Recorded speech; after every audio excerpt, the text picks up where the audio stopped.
DC are so gonna blacklist me for this, but this tweet sucks, and this video is a rant with no conclusive ending, so enjoy.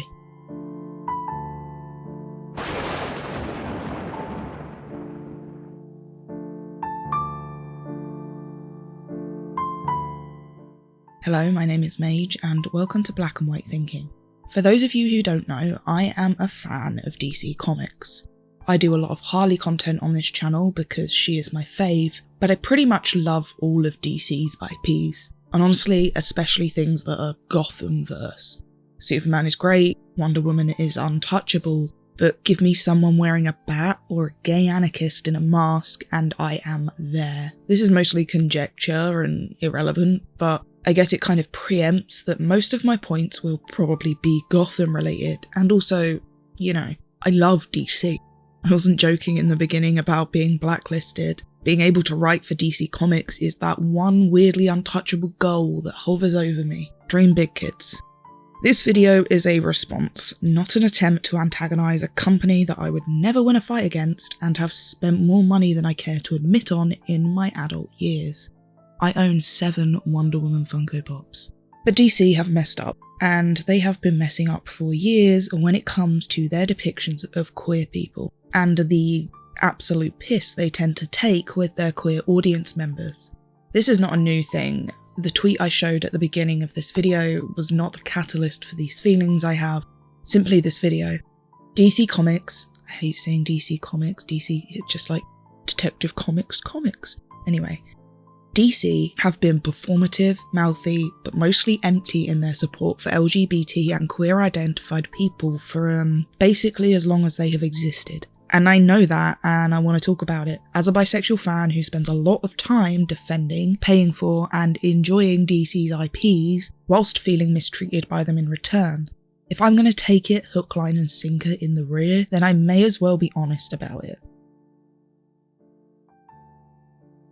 Okay, so this is awkward, but I'm going to try that call to action thing that all the texts say tricks your brain into supporting me, so apologies for the beg, but if you like this video or find my ranting helpful in any way, please consider liking, sharing or subscribing. It's easy for you, and it would mean the world to me. You can also find me at the links below in the description, and if you want to come hang out with some gender-bending bi nerds, then you should consider joining our Discord, also linked below. Thanks in advance for any support.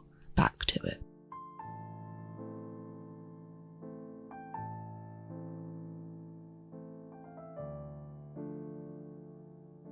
This isn't something DC shouts about, but Bob Kane, the creator of Batman, was a raging homophobe.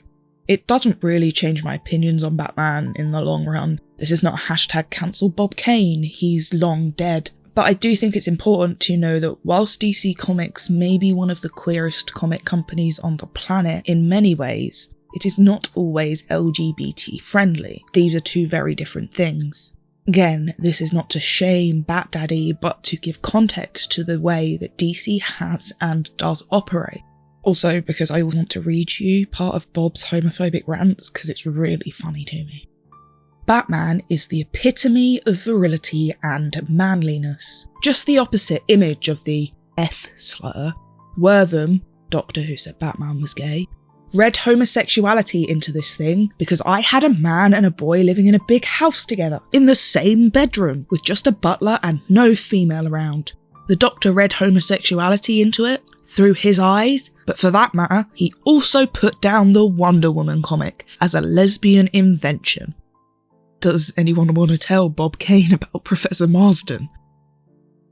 Gayness is a spectre that has haunted DC, specifically Batman, since the beginning. From the earliest comics where Bruce and Dick were seen living together and sharing a room like Bob said, to the continued campiness of the original Batman show, all the way to Clooney and Schumacher. And when this bastard showed up in Batman 1 back in the day, all bets were off really. Joker took an early and already gay-coded Batman and made him gayer, now with sissy implications. Another attempt to redefine Batman's masculinity perhaps, by giving him a femme-coded villain. That didn't work. People just started shipping Batman Joker instead of Batman Robin. Honestly, Joker may be one of the most overtly queer-coded characters ever created. He is like Disney villain levels of camp. Frank Miller, writer of many Batman comics over the years, refers to Joker and Batman's relationship as a homophobic nightmare. And like, he isn't wrong. Every single adaptation of Joker is full of this big queer energy, if that's a thing. Joker is so gay that they gave him a girlfriend, partly in my opinion to make sure that the Batman animated series didn't suffer the gay-coded chatter of the original comics, and now Harley's gay too. Bi-Bat villains are a huge part of why I love Batman, and a huge reason why it feels like DC is always taking the piss. Wonder Woman is bisexual. Her damn catchphrase is suffering Sappho, and she comes from an island of all women, but DC have continuously gone out of their way to erase most of this. Take the most recent adaptations. Ignoring what you actually think of the films, they really aren't that queer. They're not queer, but they could be so much better, especially considering they were made by the director who gave us Monster. Historically, DC, again in my opinion, has always done well for its image in regards to people thinking it is less homophobic than Marvel. Which, yeah, it probably is in a lot of ways, but that doesn't mean their hands are clean. Fuck it, let me do this by list form. Times DC has kind of been shitty to LGBT people while simultaneously taking their money, not including the Bob Kane thing I already mentioned. Pretending Wonder Woman isn't bisexual basically every opportunity they get, everything they have ever done with Jericho. Censoring Harley and Ivy in the original animated show, censoring Harley and Ivy in the comics, censoring Harley and Ivy in the live-action adaptations. That time, the censored artists and writers involved in the creation of Harley comics were told they weren't even allowed to mention Ivy's name. Hiring famous homophobe and misogynist Orson Scott Card to write a Superman comic in 2013, only choosing to shelve it after months of backlash and not being able to find an artist who wanted to work with Orson Scott Card. And yeah, Card is like super homophobic, not in the cool dumb Bob Kane way. Here is a quote from an essay he wrote. "The dark secret of homosexual society, the one that dares not speak its name, is how many homosexuals first entered into that world through a disturbing seduction of rape or molestation or abuse, and how many of them yearn to get out of the homosexual community and live normally.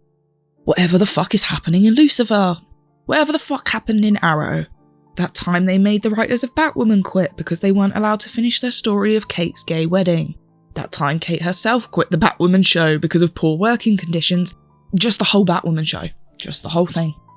All the weirdness around Ed and Oz in Gotham, and how weird DC were about the entire relationship when Gotham began. Like I said, I was there, it was weird. Also apply this to Supergirl, which I've never seen an episode of, but I've heard things.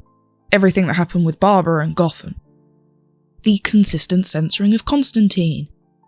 That time they ran a competition asking people to draw Harley killing herself, even though bi women have higher self-harm rates than bi men, lesbians, or gay men. The abysmal villainization of Ivy. All of Sandman. The fact that gayness is never allowed to be central or even particularly thematically heavy in any of DC's literally L, G, B, or T stories. That's why I love the Harley Quinn show. They're the crumbs I've waited for years. And yeah, there are more. Many, many more. These are all personal. If you don't agree with any of these specifically, I'm sorry. Sometimes I have shitty opinions. Personal examples, personal feelings. Please tell me below if you think I'm a shit-talking social justice warrior. But hopefully, at some level, I've got my point across about DC messing up on many an occasion in regards to LGBT representation and inclusion.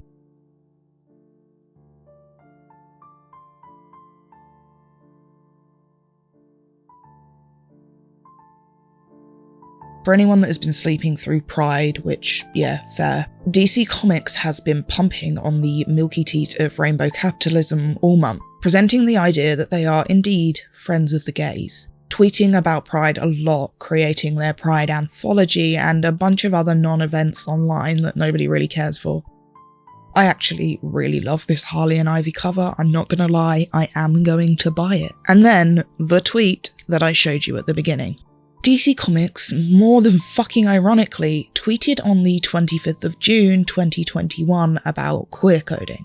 Yeah, The people that are making us suffer through 2 live-action Jokers and no live-action Ivy tweeted about queer coding. In that post, you can see this panel of Harley and Ivy, characters we all know that DC subjugates because of their bisexuality. That alone could be read as pretty patronising on DC's behalf, but not really enough to make me make this video. This reply was, though. Chad Hardin, one of the many artists who has been involved with drawing for Harley over the years, replied to DC's tweet with the unedited version of the panel that they had posted, the one he had originally drawn and sent to them, and he had added some solid, snarky commentary. This panel was supposed to be Harley and Ivy's first real canon kiss, but was edited by DC pre-publication to become a cheek kiss, not a lip kiss instead. This is censorship, and it's homophobic, and it would be stupid to pretend otherwise. And it's even grosser for DC to be posting censored bisexual kisses beneath a post about how they are moving forward in their LGBT representation. Like, fuck you, DC. This sucks and I hate it. I guess the worst part is that I'm not surprised. Like, I'm pissed. But this isn't a new feeling. I don't have the energy to be disappointed with DC anymore. My hopes are never usually that high. This photo is just confirmation, more confirmation, of something that I and others already know. DC don't really care about their LGBT fans or characters. What they care about is money. And I show up to take their crap every time. I'll admit that. Harley and Ivy are not only my total faves, but are also possibly some of DC's most censored and suppressed characters when you actually look into it. It has been known for years in the Harley and Ivy fandom space that this kind of stuff has been going on. I mean, as I mentioned earlier, plenty of writers have told us as such. Dini has mentioned it. Amanda and Jimmy not having monogamous Harley in their comics was censorship, not polyamorous representation. Sam Humphries put Harley with Booster Gold because he was told to. He was specifically told to never mention Ivy's name. Their treatment in comics, individually and in regards to their relationship, has been messed with for years, while people praise them for the show. People like me. Ivy isn't allowed to be anything but a mythological representation of ancient misogyny, a villain for the old times, and sometimes, honestly, I'm glad she's not in the DC live-action universe, at least that way no one can fuck her up. Around the same time they tweeted about queer coding, DC also tweeted a picture of Harley and other queer characters at Pride, and Ivy was specifically removed. In an encyclopedia on DC's characters that was released earlier this year, Ivy and Harley are simply noted as being gal pals with a toxic friendship. No. Batwoman's elegy and hydrology afterwards meant so much to me as a bi teenager. It was the first time I had ever truly seen a lesbian superhero. It bonded me with other queer women, like we were finally allowed to talk about all our bat feelings and Kate would be there to represent us. Like, I love my Gotham gay rogues, I've said that, but they are all villains, and Kate Kane is a hero, and that is a meaningful difference to a lot of people. And still, Kate Kane has been butchered in multiple mediums over and over again, shelved to exist simply in the background of the Bat family. With DC, sometimes it feels like they give an inch and they take a mile. Like all of these AU or side story Harley and Ivy comics, Love is a Battlefield or this Pride variant, even Thorns. They mean nothing to me if Harley and Ivy never receive a moment of peace in actual canon, in the comics, where this stuff matters to naysayers and homophobes and all the neckbeards that constantly say stuff like this, or this, or this. It is DC's job to defend and represent their queer characters, and they don't, they just market them. There have been plenty of good people, good writers who have come along and tried to change DC's vibe through their work over the years, and the company overlords, whoever they may be, shut them down. Like, I'm so dumb to DC's messiness at this point that when the Harley Quinn animated series first started, I, 1, assumed I wouldn't like it, and 2, I had this theory that it was gonna be a market research tool for DC that they would lose nothing on. And I'm still kind of convinced that's a thing. The HARLEY show was made cheap as piss, and it only really got as far as it did because it had Kaylee's Big Bang money behind it. And I think DC truly saw it as a way to test the waters with audiences in regards to HARLEY and Ivy's relationship. Not that many people are going to watch a cartoon on an obscure DC-only streaming site, and the ones that do can inform DC of a general audience reaction to this relationship without DC having to risk putting it in the comics or live-action films first, both which make more money. It's just a theory created by a mildly paranoid madwoman, but you never know, and you never know because, well, DC does stuff like this, and then goes, well, hey, we're not as bad as Marvel, you know? But Marvel just let Loki say this. You're a prince. Must have been would-be princesses? Or perhaps another prince? A bit of both. So that excuse is growing less absorbent by the day. Here's the thing that people don't get. Superheroes have always been inherently queer. They have secret identities, they come from different planets, and they wear fucking tights. Gay people need superheroes. DC know that. They know that we'll always come back, even if the representation is mild at best and offensive at worst. They take advantage of that. The fact that people whose bills are paid by DC are finally calling them on this shows just how tired we all must be. HARLEY and Ivy deserve better, Kate deserves better, Constantine, Jericho, Midnight Apollo, Crush, etc.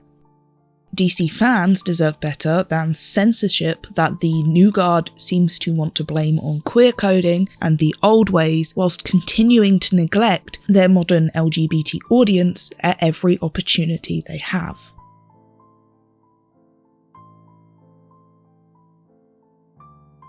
God, I don't know.